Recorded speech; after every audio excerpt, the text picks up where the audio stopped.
Value आई थी ln C naught upon C2 equal to KT। मैं different form यहाँ पर यूज करते रहूंगी, आपको याद रखनी है। इसी को मैं ये लिख सकती हूँ C naught upon C2 equal to exponential KT, exponential power KT। ln की साइड चेंज करोगे तो किसमें कन्वर्ट हो जाएगा, exponential C naught upon C2 equal to exponential of KT। मैं इसको रिवर्स करूँ तो क्या आ जाएगा, CT upon C naught E minus KT, 1 upon E exponential KT आ जाएगा, तो इसको क्या लिख सकते हो, E माइनस KT। तो इसी को हम लिख सकते हैं CT equal to C naught E minus KT। ये भी फर्स्ट ऑर्डर की इंटीग्रेटेड रेट इक्वेशन की एक फॉर्म है, बहुत इंपॉर्टेंट है, पूछी जाती है। तो अगर हम CT वर्सेस टाइम एक ग्राफ प्लॉट करते हैं, CT वर्सेस टाइम एक ग्राफ प्लॉट करते हैं। सपोज करो जब हम टाइम लेते हैं 0, जब टाइम 0 लेंगे, यहाँ पर 0 लोगे तो ये क्या हो जाएगा 1, तो CT इज इक्वल टू क्या हो जाएगा, CT is equal to C not हो जाएगा, क्योंकि टाइम 0 है तो रिएक्टेंट की कंसंट्रेशन क्या है, C नॉट। तो उस टाइम यहाँ पर जो हमारे पास CT इज इक्वल टू क्या हो जाएगा, C नॉट। जहाँ पर टाइम 0 होगा वहां पर CT C नॉट हो जाएगा ना, यहाँ ये वैल्यू हो जाएगी 1, तो CT is equal to C not. और वैसे भी क्या होता है, टाइम 0 के ऊपर रिएक्टेंट के अपने जो कंसंट्रेशन है वो C नॉट लिया है। अब जैसे जैसे हमारे पास क्या होता जाएगा, टाइम जो होगा, टाइम इंक्रीज करते जाएंगे हम, तो CT की कंसंट्रेशन भी इंक्रीज होती जाएगी। CT जो होगा वो हमारे पास CT की कंसंट्रेशन, रिएक्टेंट की कंसंट्रेशन डिक्रीज होती जाएगी ना। जैसे कि अगर हम टाइम इनफाइनाइट ले लें, टाइम इनफाइनाइट ले लो अगर तुम, तो टाइम इनफाइनाइट ले लोगे तो CT इज इक्वल, ये क्या हो जाएगा 0, CT इज इक्वल टू क्या होगा 0 हो जाएगा। इसका मतलब ये है कि जैसे जैसे टाइम इंक्रीज होता जा रहा है CT की कंसंट्रेशन क्या होगी, डिक्रीज। CT क्या है, रिएक्टेंट की कंसंट्रेशन है, और रिएक्टेंट की कंसंट्रेशन जैसे जैसे टाइम क्या होता है इंक्रीज, CT की कंसंट्रेशन क्या होती जाएगी, रिएक्टेंट की कंसंट्रेशन डिक्रीज। यानी कि जो कर्व आएगा वो एक्सपोनेंशियल डिक्रीज आएगा ना, कर्व जो आएगा वो एक्सपोनेंशियली डिक्रीज आएगा। बट ये कभी 0 नहीं होगा, 0 नहीं होगा ये कभी भी। फर्स्ट ऑर्डर रिएक्शन के लिए कभी भी रिएक्टेंट की कंसंट्रेशन 0 नहीं होती, मतलब फर्स्ट ऑर्डर रिएक्शन कभी भी 100% कंप्लीट नहीं होती। देखो अगर हमें CT को 0 करना है तो टाइम इनफाइनाइट लेना पड़ेगा, टाइम इनफाइनाइट लोगे तभी CT क्या होगा 0 होगा। यहाँ पर इनफाइनाइट पुट करोगे तभी CT इक्वल टू क्या आएगा 0। यानी कि इनफाइनाइट टाइम तो कुछ होता ही नहीं है ना, ऐसा कोई टाइम नहीं है जहां पर CT की कंसंट्रेशन CT इक्वल टू क्या हो जाए 0। लेकिन 0 ऑर्डर रिएक्शन में तो क्या आया था, वो 100% T 100% निकाला था हमने, वो 100% कंप्लीट हो जाती है। लेकिन ये 99.9% कंप्लीट हो सकती है फर्स्ट ऑर्डर रिएक्शन, कभी भी 100% कंप्लीट नहीं हो सकती। इसलिए T 100% नहीं निकालते हैं फर्स्ट ऑर्डर रिएक्शन का। 100% कंप्लीट होने में इनफाइनाइट टाइम लेगी फर्स्ट ऑर्डर रिएक्शन, क्योंकि ये अब क्या होगा, एक स्टेज ऐसे आ जाएगी जैसे जैसे टाइम इनफाइनाइट लगेगा CT को 0 होने में। ठीक है, तो ये रिजल्ट भी आपको याद रखना है। अब हम इसकी ले लेंगे हाफ लाइफ पीरियड है।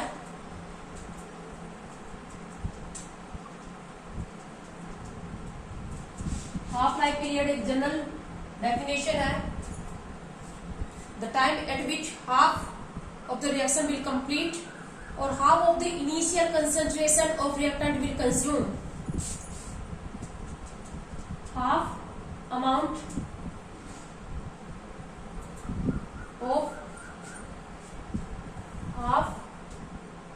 of initial concentration of reactant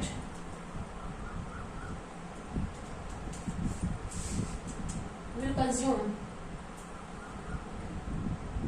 initial concentration की हाफ कंज्यूम हो जाती है। जैसे इनिशियल कंसेंट्रेशन हमने C नोट ले रखी है तो क्या हो जाएगी C नोट बाई 2 कंज्यूम हो जाएगी, C नोट बाई 2 कंज्यूम हो जाएगी, तो C नोट बाई 2 क्या हो जाएगी, remain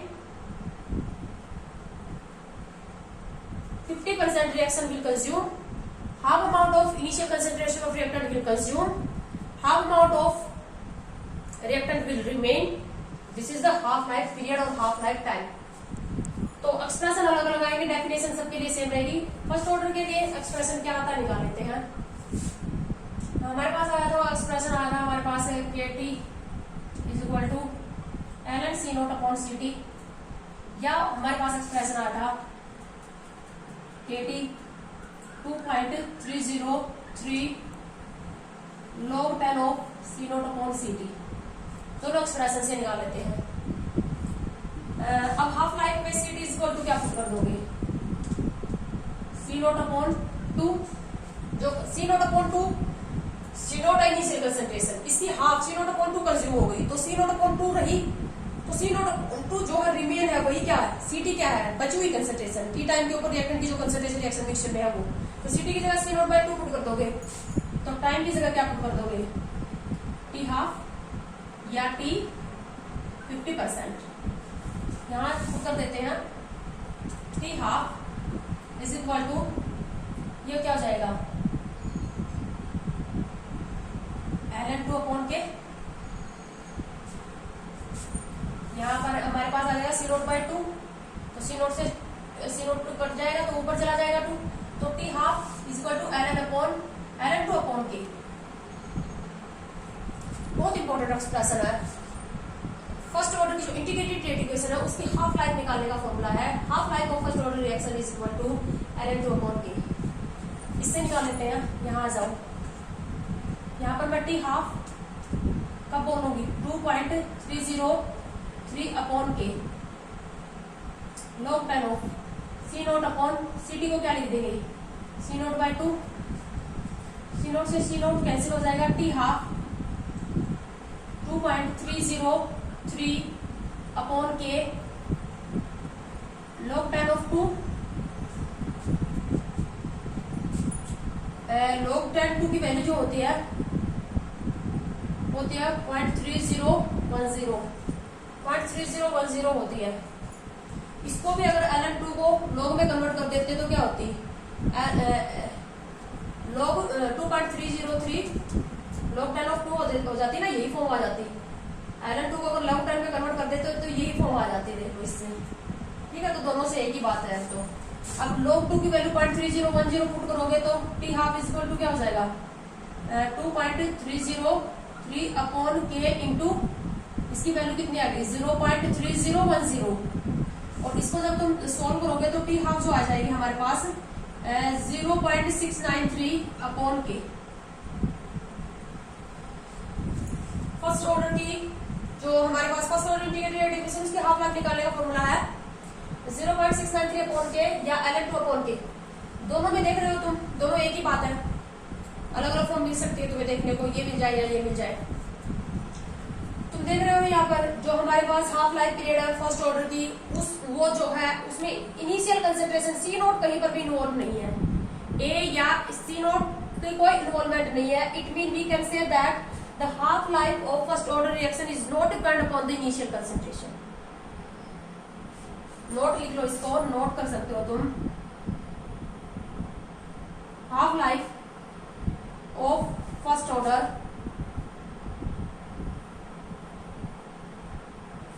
is not depend on initial concentration।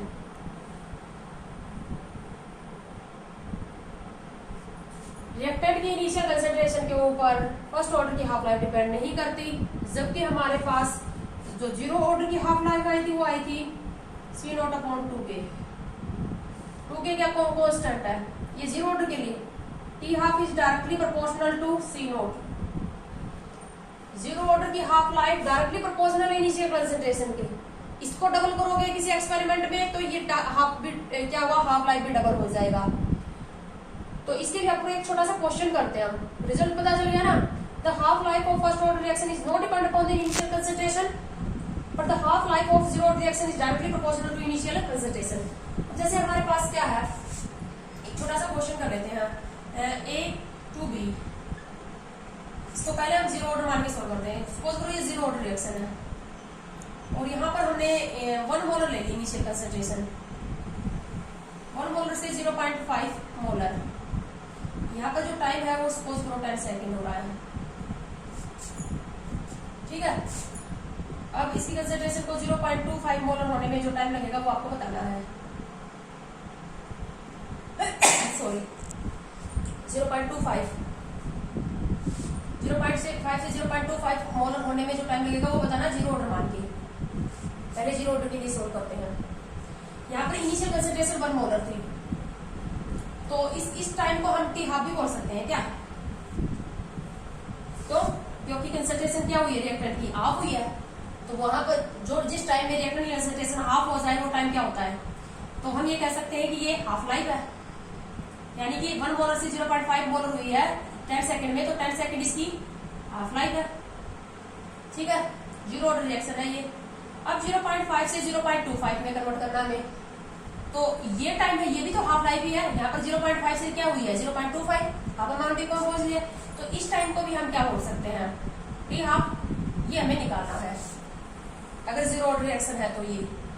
अब यहाँ से यहाँ तुम देख रहे हो, तो यहाँ पर अगर 10 सेकंड का टाइम लगा है तो यहाँ पर टाइम कितना लगेगा? इनिशियल कंसंट्रेशन इस एक्सपेरिमेंट के लिए या इस इक्वेशन के लिए इनिशियल कंसंट्रेशन ये है, और इसके लिए इनिशियल कंसंट्रेशन ये थी। इनिशियल कंसंट्रेशन यहाँ पर 1 मोलर थी और यहाँ पर क्या हुई है 0.5। इनिशियल कंसंट्रेशन हाफ होगी तो टी हाफ भी क्या हो जाएगी? हाफ। तो यहाँ पर टाइम कितना आ जाएगा? 5 सेकंड। तुमसे ये भी पूछा जा सकता था कि हमारे पास ये जीरो ऑर्डर रिएक्शन है, तो 1 मोलर को 0.25 मोलर में कन्वर्ट होने में टोटल टाइम कितना लगेगा? तो 15 सेकंड लगेंगे। अगर इसी को हम फर्स्ट ऑर्डर मान के सोल्व करते हैं, A से B, सपोज करो ये फर्स्ट ऑर्डर है, स्टार्टिंग में 1 मोलर और ये होगी 0.5 मोलर, टाइम लगा 10 सेकंड। 0.25 मोलर होने का टाइम पूछ रहा है तुमसे, यहाँ पर कितना टाइम लगेगा? हाफ लाइफ है ये, हाफ लाइफ तो सेम है क्योंकि हाफ अमाउंट डिकम्पोज हो रही है, तो हाफ लाइफ यहाँ पर 10 सेकंड है। अब यहाँ से यहाँ पर ये भी हाफ लाइफ है क्योंकि यहाँ पर 0.5 से 0.25 हो गई, तो ये भी हाफ, ये टाइम भी क्या हाफ लाइफ, क्योंकि फर्स्ट ऑर्डर की हाफ लाइफ जो है वो इनिशियल कंसंट्रेशन पर डिपेंड नहीं करती। हाफ लाइफ चाहे 1 मोल, इनिशियल कंसंट्रेशन चाहे 1 मोलर हो चाहे 0.5 मोलर हो, हाफ लाइफ हमेशा क्या रहेगी? फर्स्ट ऑर्डर की सेम रहेगी। तो यहाँ पर भी टाइम कितना लगेगा? 10 सेकंड। समझ में आ गई बात?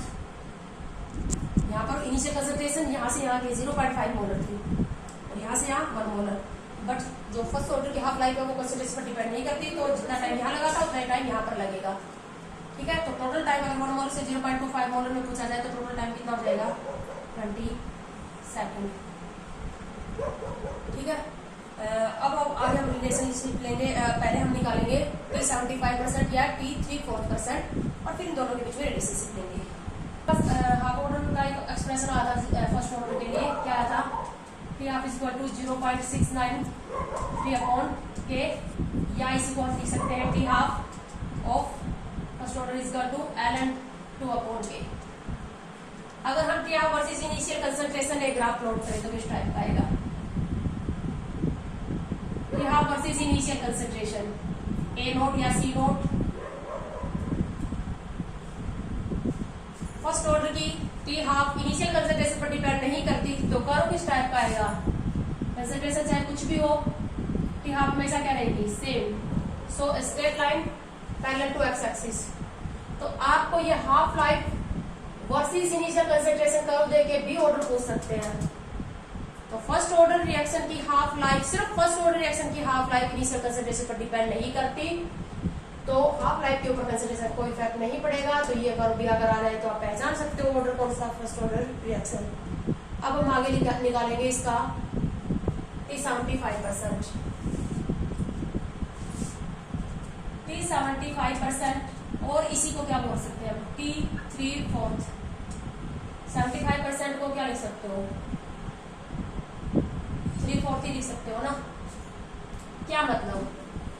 वो टाइम जहां पर इनिशियल अमाउंट जो है रिएक्टेंट की उसका 75% अमाउंट कंज्यूम हो चुका है, कितना बचा हुआ है? 25%। या 3/4, 1 में से 3/4 कंज्यूम हो चुका है, कितना बचेगा? 1/4। वैल्यू पुट कर देते हैं। एक्सप्रेशन क्या आया था हमारे पास? एक्सप्रेशन आया था हमारे पास KT is equal to 2.303 log tan of C not upon C T. तो सी टी क्या पुट करोगे, सी टी जो होगी 75% या 3/4 कंज्यूम हो चुका है। स्टार्टिंग में दी है सी नोट और उसमें से कंज्यूम हो चुका है 3/4 ऑफ सी नोट। तो बच गया कितना, जो बचा है वो सी टी है। कितना बचा है, 1/4 ऑफ सी नोट, यानी कि सी टी की जगह क्या पुट कर दोगे, C not bye 4। C T की जगह क्या पुट कर दोगे, देखो 3/4 सी नोट में से 3/4 ऑफ सी नोट कंज्यूम हो चुका है, तो C naught minus 3/4 of C naught is equal to क्या हो जाएगा, सी टी। ये कितना आ जाएगा, सी नोट अपॉन 4। तो सी टी की जगह सी नोट अपॉन 4 पुट कर दो। अगर सी टी को सी नोट अपॉन 4 पुट करोगे तो टाइम को क्या पुट करोगे, टी 3/4 या टी 75% पुट करोगे। ठीक है, ये वैल्यू पुट कर देते हैं। तो टाइम में हम पुट कर देते हैं 75% और 3/4 is equal to 2.303 upon K log 10 of C not upon C not by 4। C not से सी नोट कैंसिल हो जाएगा, log 4 आ जाएगा। So T 75% is equal to 2.303 upon K log 10 of 4। Half life देखो, फर्स्ट ऑर्डर है उसकी 75%, T 75% क्या आगे 2.303 अपॉन के log 10 ऑफ 4। जबकि हमारे पास जो टी 50% आई थी वो क्या आई थी, 2.303 के log 10 ऑफ 2। तो दोनों में रिलेशनशिप क्या आ जाएगी, क्या रिलेशनशिप है, फर्स्ट ऑर्डर की टी 75 और टी 50% में। जो टी 75% है वो टी 50% से डबल है ना, इसको अपॉन करके भी सोल्व कर सकते हो। T 50% is equal to 2.303 upon K log 10 of 2। ये सब कैंसिल आउट हो जाएंगे, ये हमारे पास क्या हो जाएगा, 2 आ जाएगा। So T 75% of first order is equal to 2 into T 50%। Result याद रखने हैं, फर्स्ट ऑर्डर की जो 75% रिएक्शन है वो डबल टाइम लेगी 50% जो कंज्यूम होगी, हाफ लाइफ से डबल टाइम लेगी 3/4 कंज्यूम होने में। ठीक है, जीरो ऑर्डर में क्या रिलेशनशिप आई थी, ये जीरो ऑर्डर की 75 और 50% में रिलेशनशिप क्या आई थी,